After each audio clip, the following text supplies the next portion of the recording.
Chào mừng quý khách sử dụng hệ thống cảnh báo radar GPS. Quý khách vui lòng thắt dây an toàn.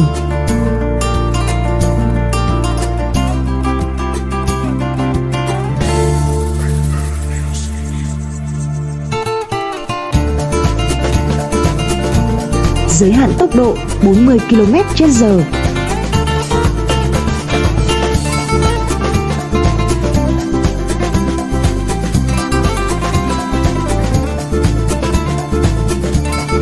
Giới hạn tốc độ 50 km/h.